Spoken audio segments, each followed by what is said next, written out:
Hello, everyone, and welcome to the Stephen King Cast. One man's musings on the works of Stephen King is what I normally say every week, but not this week, because this week is not one man musing on the works of Stephen King. It is actually two men musing on the works of Stephen King, because I was incredibly fortunate to be able to have an hour-long conversation with the one, the only Dustin Thomason, co-creator and co-showrunner of the show of the summer of 2018, Hulu's Castle Rock. That's right, guys.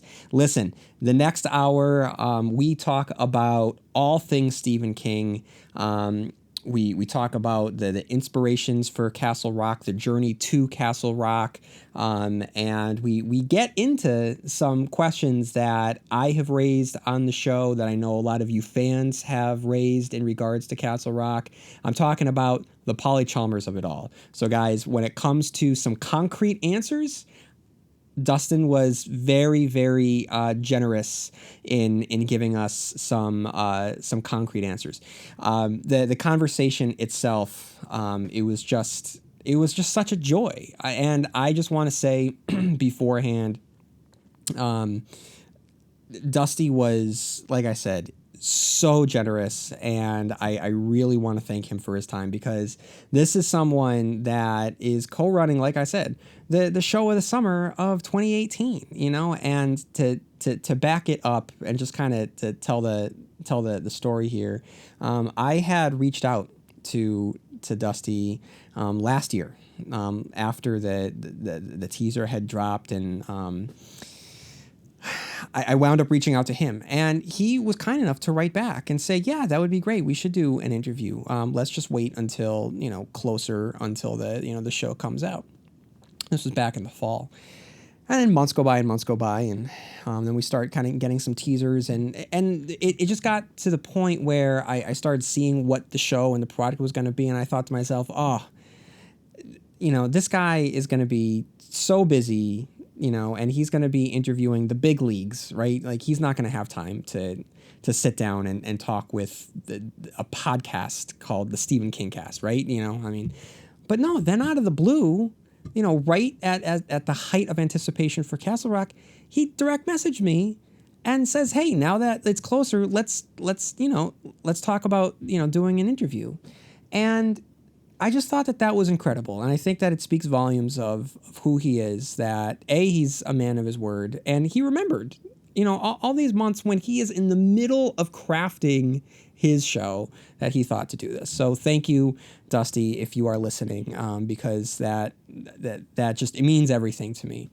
And then also to again, to show just how awesome, he is, when I had scheduled, with his assistant, Candace, who is equally awesome. Shout out to you, Candace, if you're listening to this.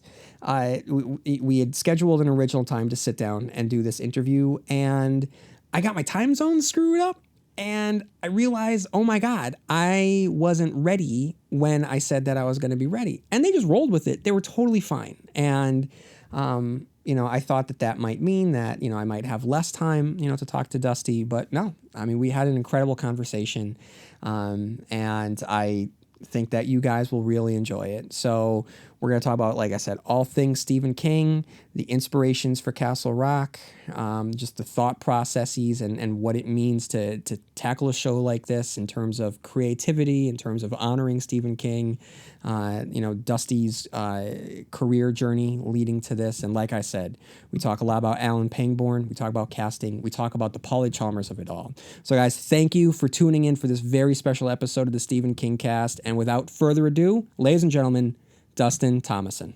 So here we are with Dustin Thomason. Dustin, welcome.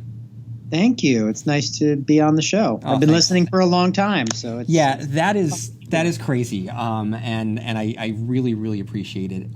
So before we get any further, should I call you Dustin, Dusty? You can call me Dusty. All right, Dusty. I don't know too many Dustys, so this is I will enjoy referring to you as Dusty. Good. Okay, so I was very, very intrigued to get a hold of you and speak to you for a couple of reasons. One, you are currently show running, you along with your partner, Sam. The two of you are currently running the show of the summer of 2018. And I just want to say congratulations for all the success, all of the buzz that has been surrounding Castle Rock since the first teaser dropped back in February of 2017. And I can't even imagine the amount of work that has gone into it, but I do know that every week when it has been on my television, I have been engrossed, not just as a Stephen King fan, but just as a viewer and enjoyer of television. The product that you have put out has been truly, truly captivating. And I think that you really topped yourself so far with episode 4, which blew me away. That was an incredible episode of television. So just congratulations on all of the work. It's very, very kind of you. It's been a wild and wonderful ride, getting to do this thing in a world that Sam and I have loved for so long, and as fans have sort of adulated and emulated, and to have the opportunity to be able to write about characters that I know you love and that we love, and settings that Stephen created some many decades ago, and to sort of dip in those waters after having grown up on them is really an amazing experience. So thank you, and it has been a lot of work, but it's been fun along the way, and that's all you can hope for. So you mentioned Stephen King having been a part of your life for over the decades. So how did that first begin? How did you first find yourself gravitating towards Stephen King, and what part did he play in your life as a storyteller before you arrived at a point in your life where you're actually working with characters and worlds that he has created? I've heard it said a lot that there's kind of a whole generation of kids who became readers on the coattails of J.K. Rowling, mm-hmm. and sort of were inspired to delve into books in a way that they weren't before when they read the Harry Potter series. Mm-hmm. And I'm a little older than the Harry Potter series, but I think for me, and I think for a lot of my friends of my age, Stephen King was really the J.K. Rowling of that time in a way. I wasn't a particularly devout reader. I wasn't one of those kids who at 8 or 9 years old can't be ripped away from their books. And so I think that really the discovery of King and even the notion that I could make it through a book that was more than 300 pages, mm-hmm. was really a transformative experience for me. And part of that, I think, came from the mix, as you've talked about a lot on your show, this incredible mix of a story rooted in genre, a sort of a thrilling and exciting story that felt like it had a big hold on the imagination, but also amazing character development. And I think it was a combination that was incredibly alluring for teenage me, and one that sort of allowed me to start to see the value not only of genre and of Stephen King, but also of books in general. I think that without Stephen King, I probably wouldn't have become a writer, and certainly in every conversation and collaboration I've ever had, Stephen King played a really big role. I started as a novelist, was sort of my entry into writing, and my partner, who I wrote my first book with, Ian Caldwell, he and I spent a ton of time actually talking about Shawshank, talking about the body. There's that line in The Body, and also so memorably in the movie when Richard Dreyfuss says it, when he says, I never had friends again like I did when I was 12. Jesus, does anyone? Yeah. And I think that in a way, the first book that I wrote with Ian, my childhood friend, was really kind of inspired by by his work, by Stephen's work, and in particular by that line.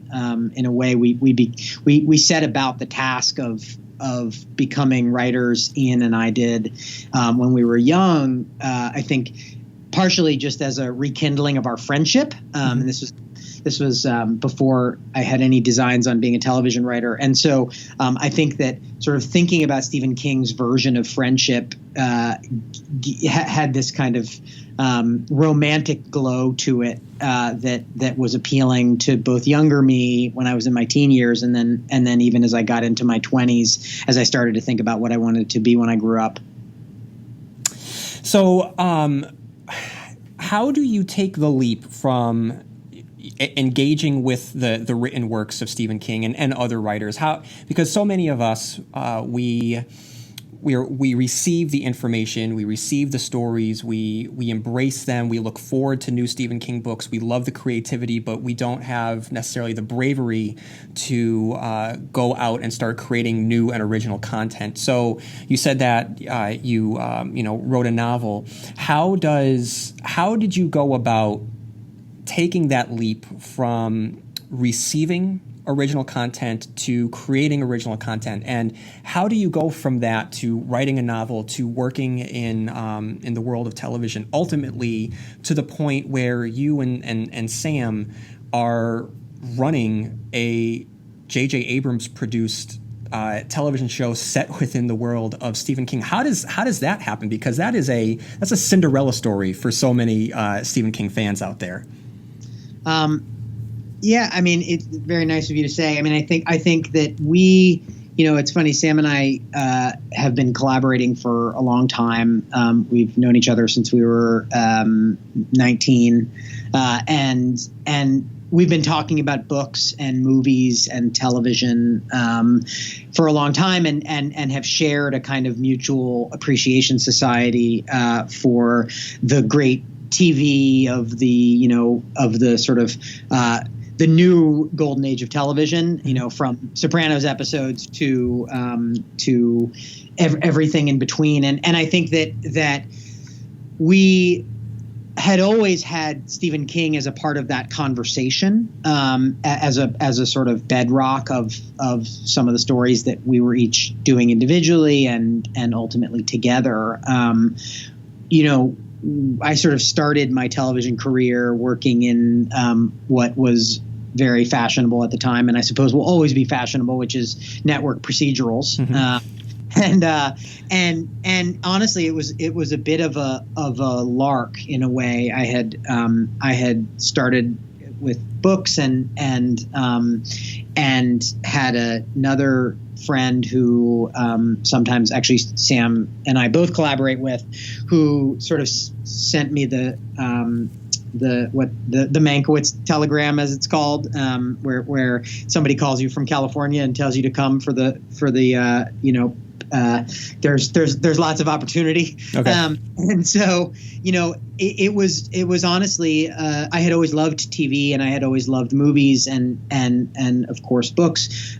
But working in television right at that beginning of that new golden age was an incredibly thrilling kind of chance, and so I just kind of jumped into it and learned the craft on the fly. I feel like I'm still trying to figure it out, but whatever I have learned on the fly, and pretty quickly roped Sam in because Sam I had always known to be the most brilliant writer that I'd ever worked with, and so it was an easy thing to try to convince him to explore television, and so together Sam and I sort of started working on some stuff, including we wrote a pilot together, a sort of crazy time travel pilot that never saw the light of day, but was a really fun sort of first experiment. And then Sam went off and wrote Manhattan. So there was a show that Sam and I worked on for 2 years between 2013 and 2015-16, called Manhattan, about the building of the atomic bomb. Which was a real labor of love of Sam's and ultimately mine, and it was really a wonderful experience. writing about a very strange small town. Like, in a way, Manhattan shares a lot of DNA with and Los Alamos in general shares a lot of DNA with a Stephen King story. Okay. It's a tiny town where people are doing incredibly strange things. In the case of Los Alamos, building a weapon that could end the world. It sounds like a science fiction story, and has a lot of the strange hallmarks of secrets and unusual characters, and so Stephen King was very much a part of that vocabulary when we were working on Manhattan as well, and so. In the way that these things sometimes happen, because I had always been a huge King fan, it was something, and Sam had as well. It was something that we had always said, well, could we ever get to work with Stephen in any way? How might that come about, and what might that be? And obviously there have been a million adaptations, as you've pointed out a lot on your show, good, bad, and ugly. And I think for us, that was sort of, in a way, the genesis of Castle Rock. I found an email that Sam had actually sent me about 10 years ago that was an email about essentially thinking about the people who still lived in Castle Rock, thinking about a small town, and in particular Stephen King's iconic small town, and thinking about who was left in a place like that after all of the terrible things had happened to it. In a weird way, to go back to Los Alamos is a, continued to be a thriving, place of scientific progress, and people lived there for a long time and still live there, and obviously a lot goes on there still. But I think that its history is sort of the defining aspect of Los Alamos, and right. I think that part of what was interesting to us was to think about Castle Rock in the context of a place whose history in the 80s and 90s had come to define it, and thinking about what that might look like now. And so that was actually an email that Sam had sent me 10 years ago, before there was any chance that we would have been able to convince either JJ or Stephen that we should be allowed to play in these waters. Yeah. But it was the kernel of something. And so after Manhattan, when Sam and I started talking about ideas again, Sam sort of came back and said, well, what if we looked again at the idea of Castle Rock, and what would that mean? And, even obviously the concept of doing a kind of Stephen King universe, and we'd seen Haven, of course, and knew kind of the way that they had expanded from that piece of the library. But to truly be able to do like a full universe seemed like an impossible and almost laughable attempt on our parts, to be honest. Like we figured people might laugh, but in fact they seemed to be laughing with us when we went to talk to people, and that was great. I mean, we first went to JJ, and because, as you probably know, JJ is sort of the Stephen King, the most famous Stephen King superfan out there, and so getting to not only work with Stephen but also to do it via JJ was really, it definitely felt like a dream come true. Like the child in me reading it as a teenager and obsessing over Shawshank and over The Body and over all of these stories and so many more books.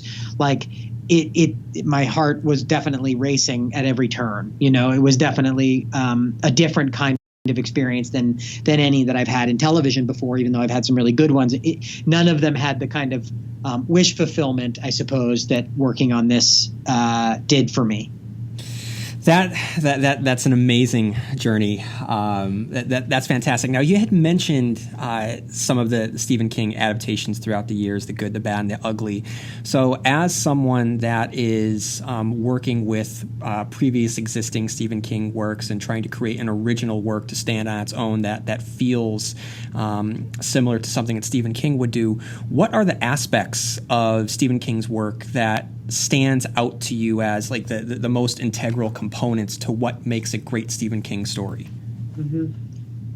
Yeah, it's a great question. I mean, part of what we did at the very beginning was to start asking ourselves exactly that question, to do a kind of PhD level survey and study of the work, and thinking about like what makes a Stephen King story a Stephen King story. And as you know from having gone through the entire library, the answer is that there are sort of a lot of answers to that question. You know, and not just in terms of specifics, but in terms of the tent of Stephen King is so big. And when you look at the variability from the body to the Tommyknockers, right? It's really, I mean, not forget about sort of quality and quantity and all of that, but even just in terms of genre, in terms of story structure, I mean, fascinating, right? That and certainly we have a bit of a Bad Robot inspired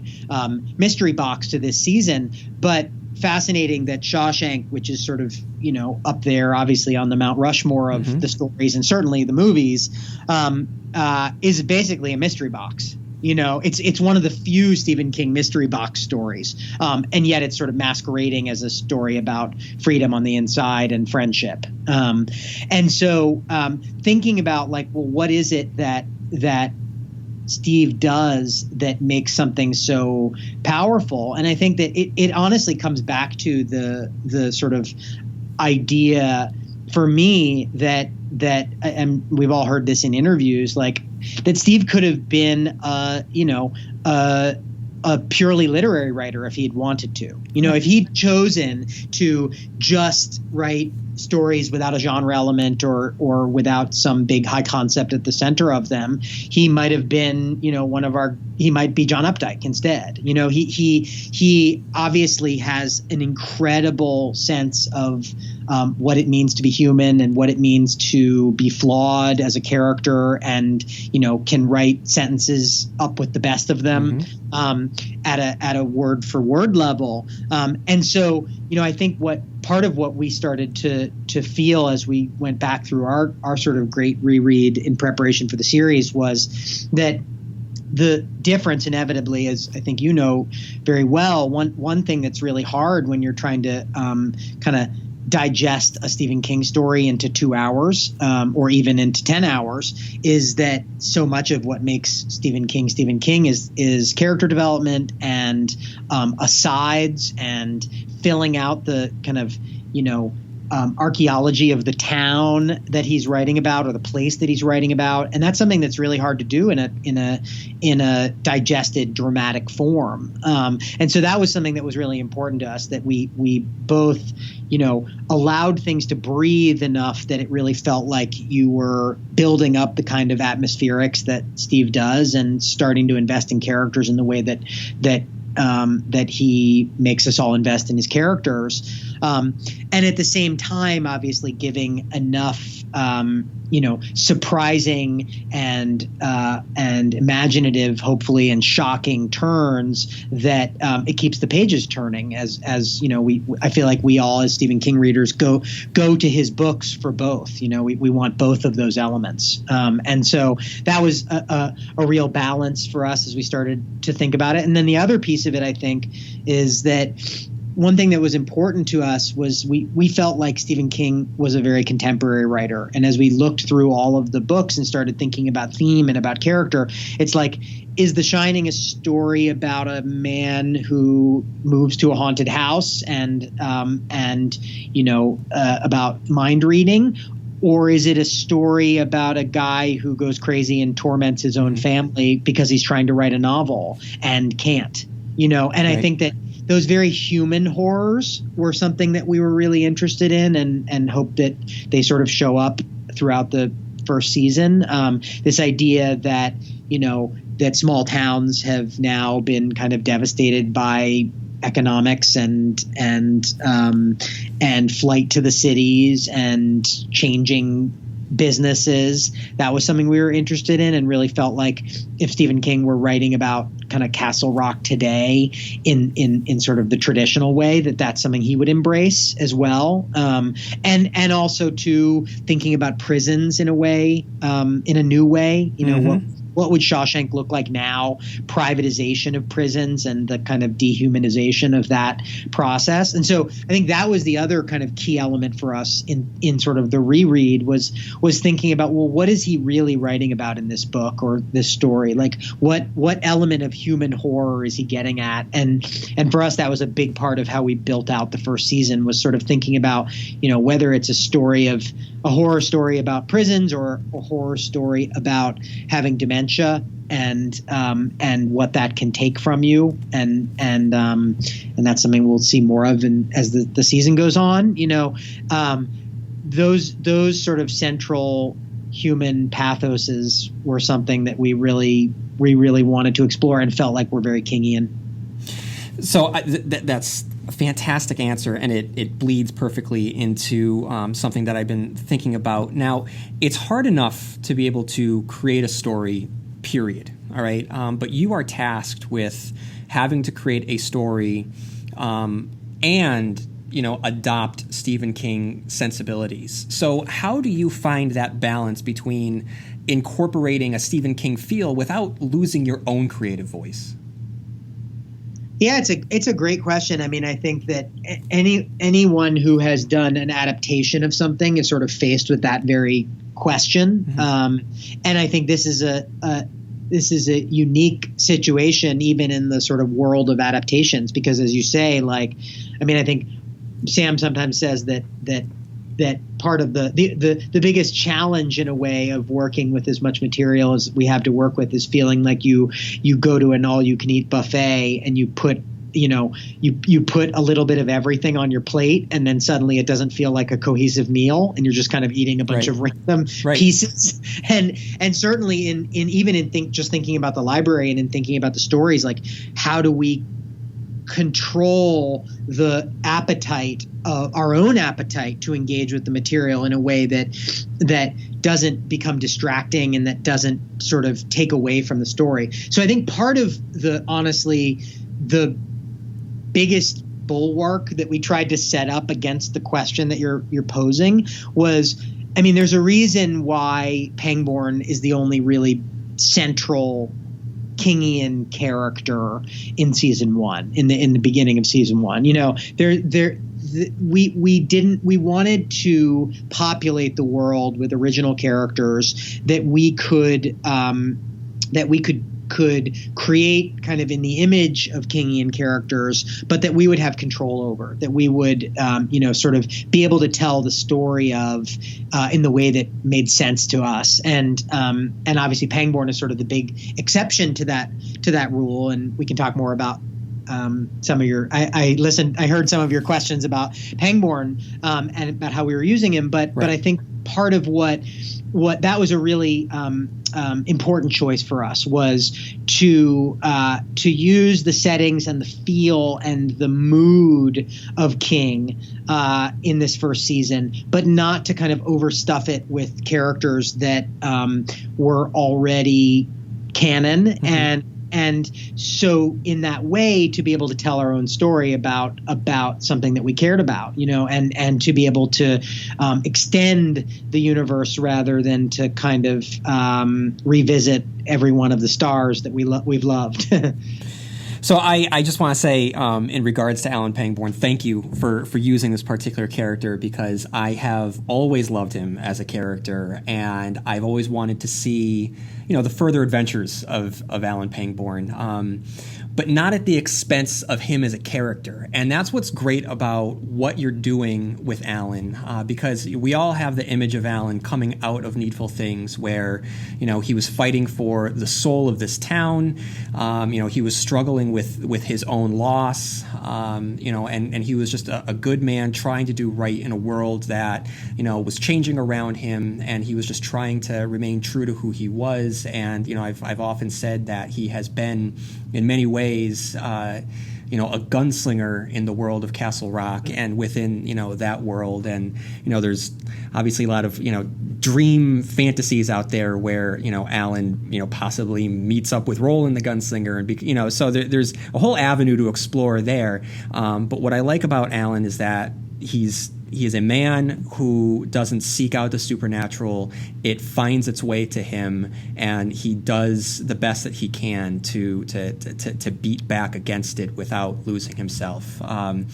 And to know that Scott Glenn is now in charge of bringing, you know, Alan Pangborn to life, when, you know, you had, you know, Ed Harris and Michael Rooker before, you know, two great heavyweights, just to see Scott Glenn, you know, making him come alive.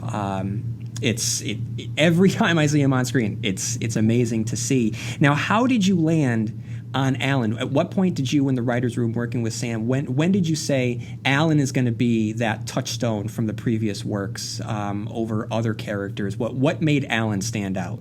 Yeah, I mean, I think that as we started to think about the town itself, and as we started to think about the place that we were going to find the town in our story, this kind of weather-beaten, you know, place that has experienced, you know, a serial killer and the rabid dog and the devil himself, if you will. You know, I think that but yet people are still there all these years later, and sort of going on in that feisty New England way, continuing on with their lives, and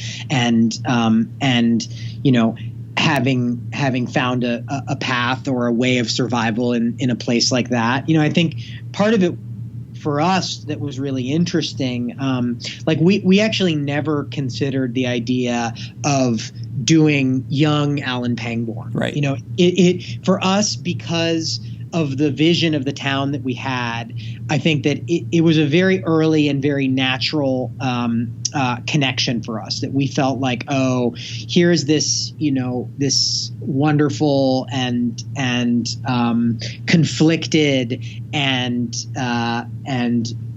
experienced sheriff who's kind of seen it all. And what would it be to be that man in his golden years? What would it be? Just as kind of Castle Rock is in some ways a man in its golden years, right, although they're not so golden, maybe. You know, that in a way he represented the town to us, and that his aging with the town was a really kind of interesting way to approach thinking about the people who still lived here and who had weathered it all, who had kind of experienced some of the bad old days, but who had stuck it out. And that was something that was really interesting to us. And then another sort of big component that we loved was the idea of seeing something that you don't get to see too often on TV, which is a romance between two people in their golden years. Yeah.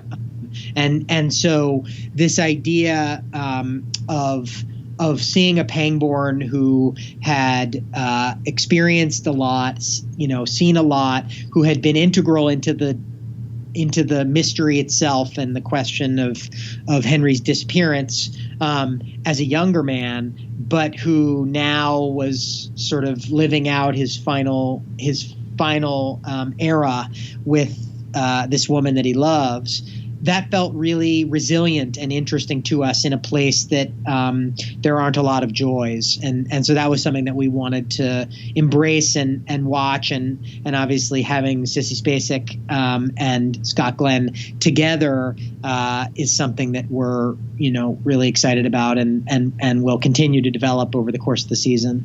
Oh, it's amazing to watch. Like you said, I mean, we don't really see these types of relationships on screen, and to see these two heavy hitters, just share screen time. In this previous episode, we just saw a nice quiet moment with the two of them in the kitchen, and I could watch an hour-long drama just about the two of them.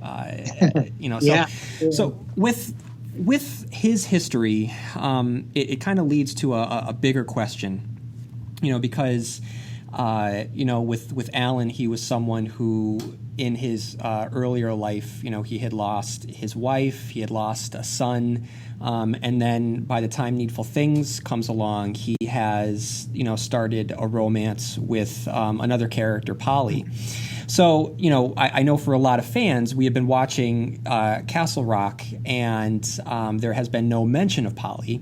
So when crafting the continuity of your show, are the books canon? Are the movies canon? Do you draw from more of a shared cultural history between the books and the movies, where you can choose what's best for your characters in the moment, so you're not necessarily bogged down by nitpicky continuity? Does that make sense?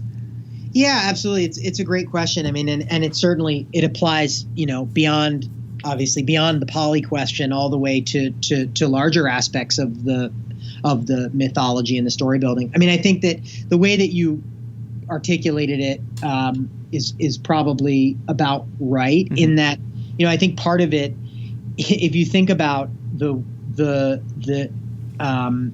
incredible number of characters and the library that exists, the crossovers, the different ways in which we find King characters, the retcons, all of those different kind of aspects of what we've gotten for the last 50 years with his stories. Mm-hmm. I think that the truth is it was sort of for us in terms of canon, like pornography, like we know it when we see it. Okay. Yeah.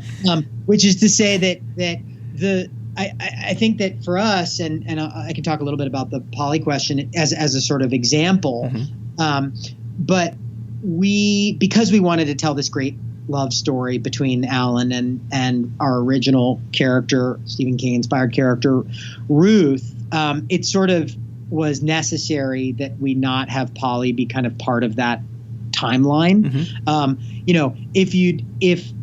If you had if somebody had said, well, maybe Pangborn should be a doctor instead of the sheriff, that would have definitely been verboten. Mm-hmm. I mean, I think there's sort of certain aspects that feel like they are incontrovertible, mm-hmm. In terms of who a character is. And as much as Sam and I both loved, that romance in Needful Things and loved Polly too, it sort of felt like something that for the purposes of the character and of the story we wanted to tell, it felt like something that we could sort of reimagine a little bit in terms of backstory. Right. I think that there are some pieces, of course, throughout the library that as a sort of hint at, like that we would never touch, that things that feel like you would be in a lot of trouble and sort of dishonoring who the character was if you touched certain aspects of if you made Warden Norton into a good guy. Yeah.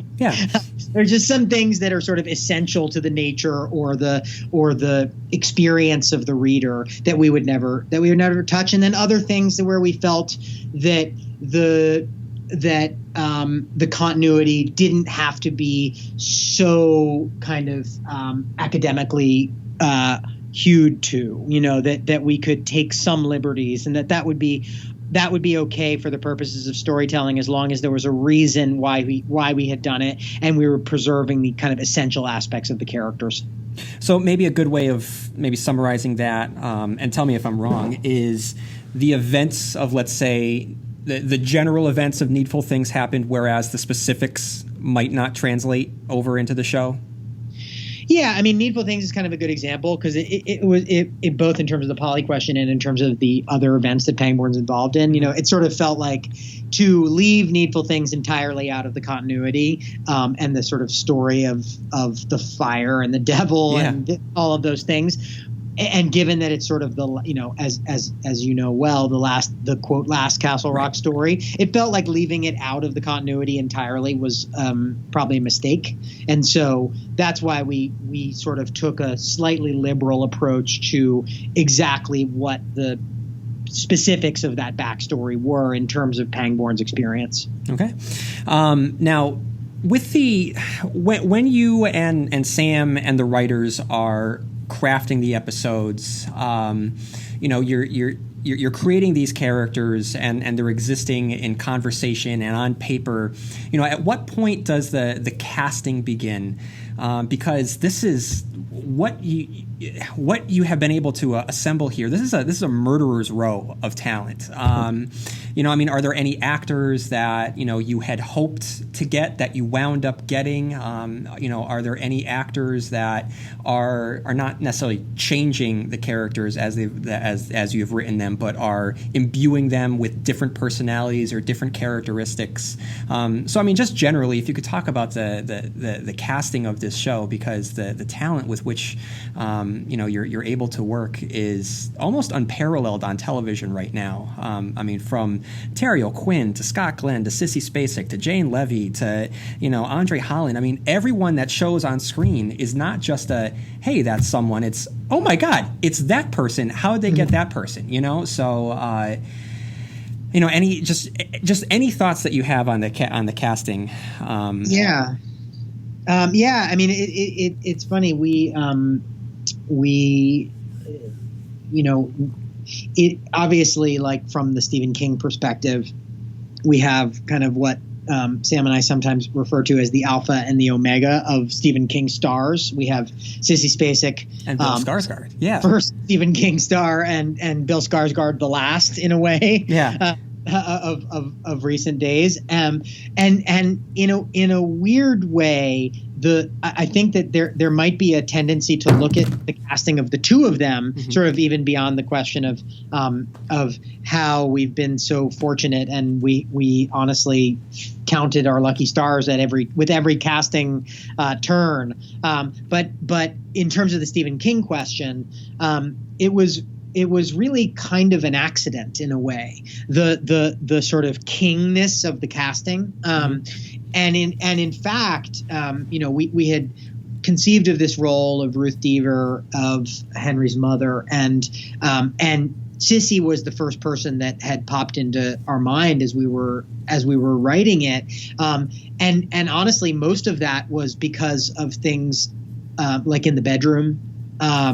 Performances of hers where she had haunted us in a straight drama, not at all because of Carrie. And in fact, as we sort of started in on the casting process, we kept having these conversations like, well, we need a Sissy Spacek type, and then eventually, maybe by dint of the draw of JJ, I think that she really liked the script. Then it became not just we need someone like Sissy Spacek, but we need Sissy Spacek. Yeah. And so it was a total dream come true in that way. And in fact, I think that Sissy and Bill too, it's actually a very similar story, many decades separated. But I think both of them, if anything, the fact that it was a Stephen King project was a bit of a challenge at first for them to sort of think through when they were thinking about whether they wanted to do it or not.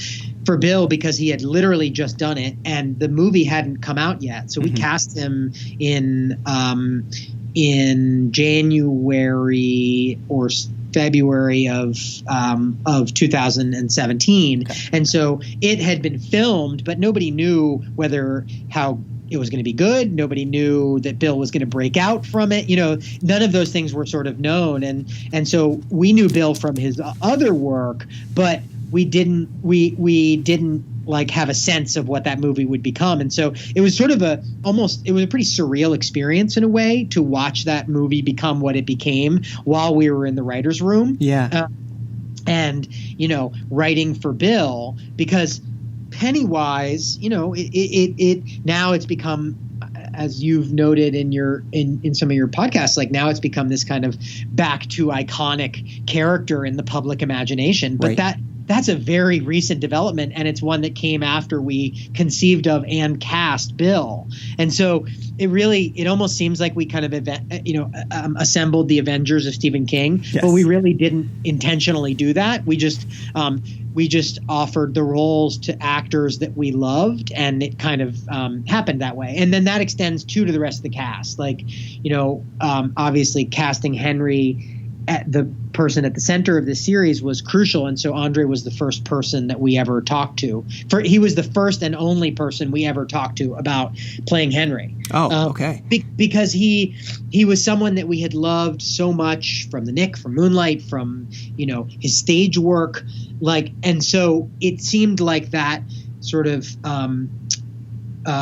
strength and intelligence and mystery that Andre carries with him in everything he does was perfect for the role. And so he was actually the very first person that we went to, and the very first conversation we had, and the first person we cast, because it felt important to us to sort of build the cast around somebody who had the integrity and chops and depth of someone like Andre. And so, once you get Andre and then Sissy Spacek, the cards tend to start falling from there. And so it was really an amazing gift to then be able to go to Melanie. And Melanie was somebody we had loved from her work in Togetherness, and of course all of her many films before that. And so it was an amazing gift to have Melanie. And I think what kind of unifies all of them in a way is that we feel like we cast people who don't know that they're in a genre story. Mm-hmm. Like part of what our goal was to tell a story that has some very clear genre elements to it, but that where the characters and the actors who are playing those characters behave as normal human beings would behave, and bring the kind of humanity that we that you or I would bring to a genre story if we found ourselves dropped into the middle of one. And that was sort of a key component of this. Then you throw in Terry O'Quinn, who in a couple of scenes can sometimes be the most memorable thing in an entire show. Absolutely. And people like Jane Levy, and even Noel Fisher, of course, who is just such a genius and who, has so much humanity to him, even though he's in a part that obviously has its end early in the season. Each of these actors brings something that is so grounding and wonderful to what they do, and that was sort of our highest priority as we were casting. Noel Fisher, that scene would not have worked nearly as well if you guys hadn't been able to cast Noel Fisher, because he is just able to bring, I think that I said on my review of the episode, but he brings with him a youth to him, but he also walks with a world weariness beyond his years, and that specific combination, you're able to build the empathy for his soul, which is ultimately in the balance. And then it's not just with what happens in episode 4. It isn't just the mechanics of the scene. I mean, the choreography of the scene with Roy Orbison, the staging of it, everything about it is brilliantly done. So on one level, I'm watching it purely impressed and amazed at how it is being conveyed to me. But on the more emotional level, I'm watching the destruction of this good man who just wanted to do good, and the corruption of whether it be the town, whether it be Shawshank, and just seeing him dissolve before my very eyes. It was heartbreaking, and so much of that had to do with the casting and the performance. Unfortunately, we didn't get to see him too much, but in what we did see of him, it conveyed who he was as a character, and it brought that tragedy that I imagine is going to have some ramifications in the latter half of this season. Yeah, he just really, I think there's a soulfulness to Noel that is conveyed with every facial expression of his. And I think, too, in terms of the Stephen King of it all, I think part of what we were really lucky with Noel to have, and it was always the conception of the character, but that he really sort of imbued, was this idea of the good man who is brought into a situation that he finds himself unable to control, and the sort of evil that inches into him. And I think too, even in that moment, we I think the truth is you're not really supposed to be sure whether you sympathize with him, whether you like that he is in some horrific way, cleansing the prison of its ills, in his crazy way that he has come to, or has been brought to, and so and Noel, I think, strikes that perfect balance even in that final moment when he says, I want to testify, where you don't really know what to feel or think, because he is both incredibly haunted and sympathetic in the same moment, and that's all a credit to Noel and to the amazing direction of Mike Uppendahl, who directed our first 2 episodes and number 4, who's just a brilliant director, and also had, we had come to Mike. He had worked on Manhattan, but he sort of cut his teeth and really became the director that he is on Mad Men. And so it was, I think that was too a way of approaching this material in kind of a non-genre way. Was sort of finding a director who had, and he's done lots of genre work also, but who had really was really a director of dramas and a director of comedy, and could bring that kind of grounded sense to a genre piece. So I know that we have, how many episodes are in this season? There are 10 episodes in this season. So we have more than halfway to go. When should we expect some news or updates on a second season? Well, we always had the hope and dream of being able to continue to tell Stephen King stories, and part of the reason that we set up the show as an anthology, where the first season will have a beginning, middle, and end, and in season 2 we'll tell a new story, a new Stephen King story. But hopefully one that, in the same way that the books do, kind of bends back on the first season and on the universe at large. So we are still very hopeful, and thanks to the fans and everybody who's been podcasting and writing about the show, we are more hopeful than ever that we will get that chance to do a second season and beyond. So I'm not going to press for any specifics, but do you have the spine of what the second season would be, the idea that you would want to play with? We do, yeah. I think part of the process of taking on this gigantic project at the beginning was mapping out what Sam and I saw as the kind of journey of the series. And so I certainly can't I certainly can't, nor would I, tell you what the last scene of season 8 is. Okay.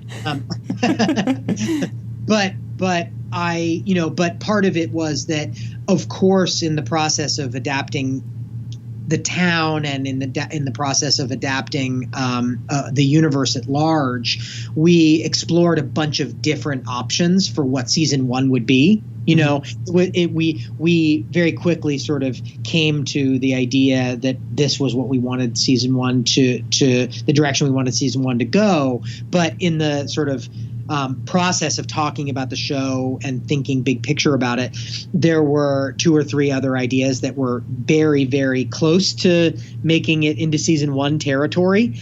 So we're really chomping at the bit. And so we have a pretty good sense for both seasons 2 and 3 what we want to do. And so we're just waiting for the green light. Oh, that's fantastic. And I'm sure that you're going to get that green light.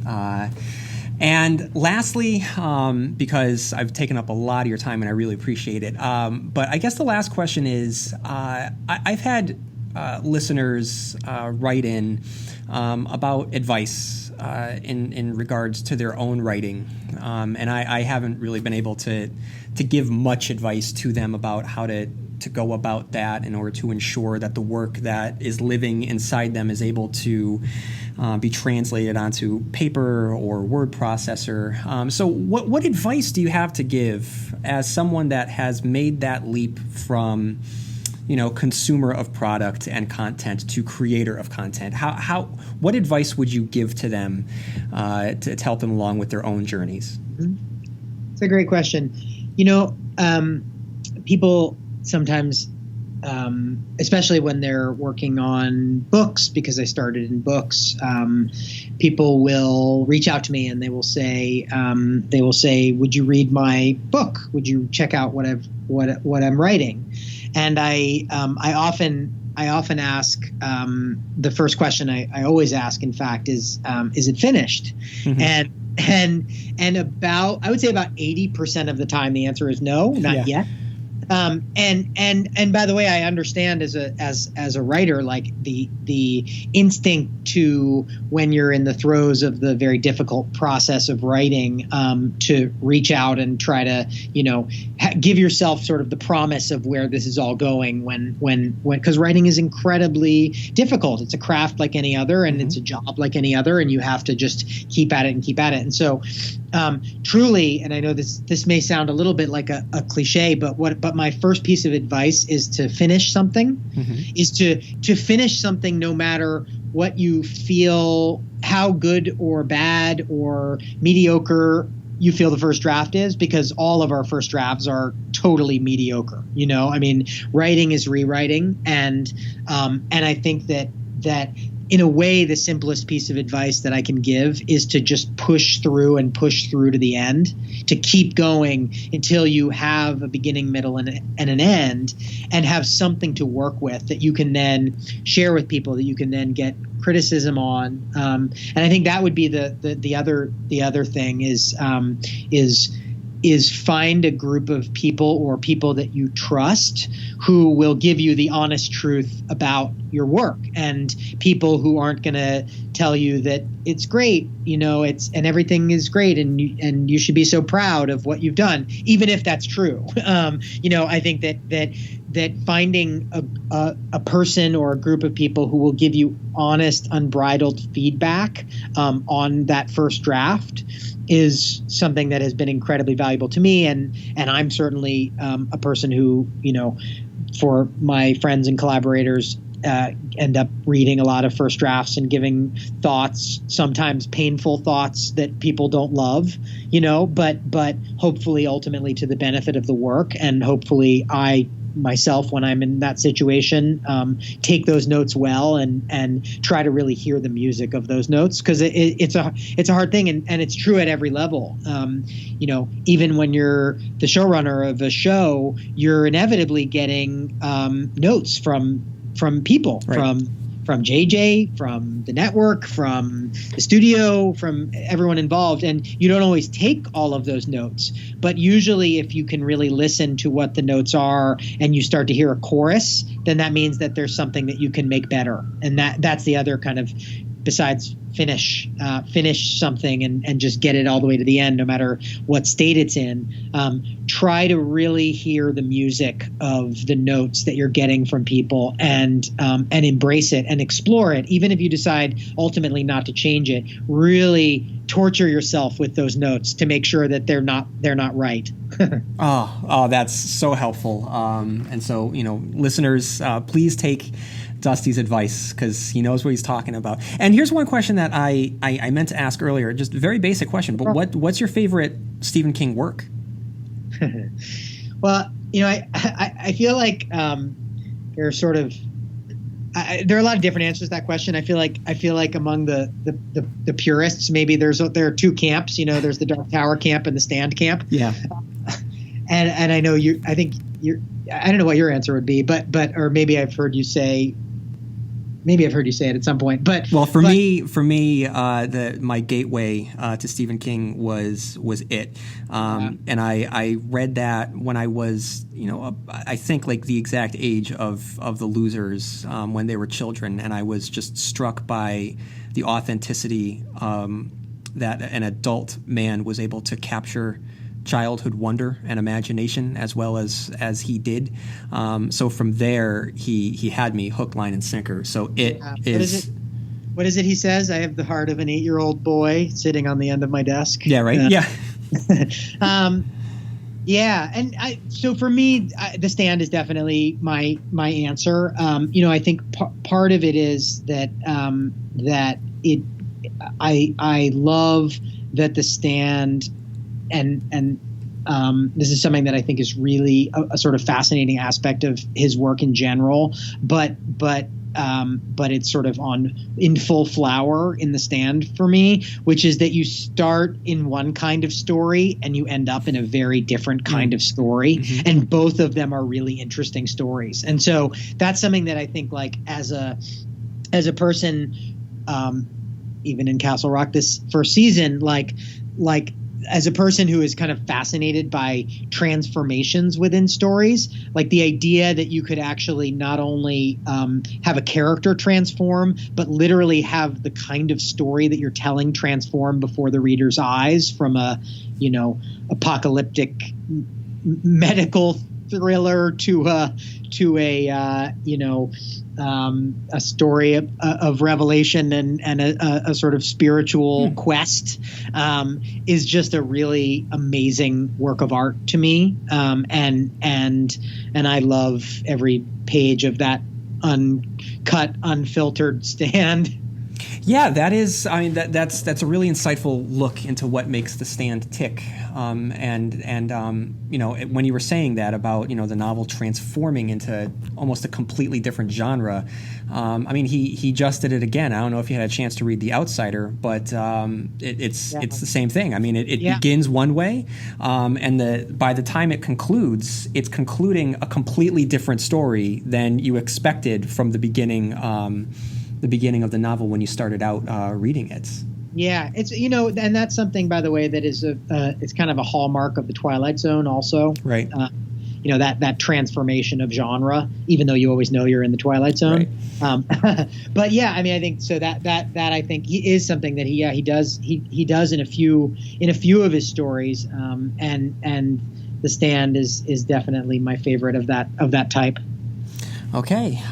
Dusty, so we've been talking for about an hour now. I can't thank you enough for taking the time out of the summer of your television show to sit down with me to discuss all things Stephen King. I really, really appreciate it. Again, congratulations on everything that has come so far, and congratulations what I'm sure will go towards the second half of the season. I'm really looking forward to seeing what's in store for Castle Rock and your future. Thank you so much, and thank you for doing your podcast. It has been in my ear since we started this process, and I really appreciate it. You got it, man. I'll be in touch. Thank you. Yeah. Thank you. Bye.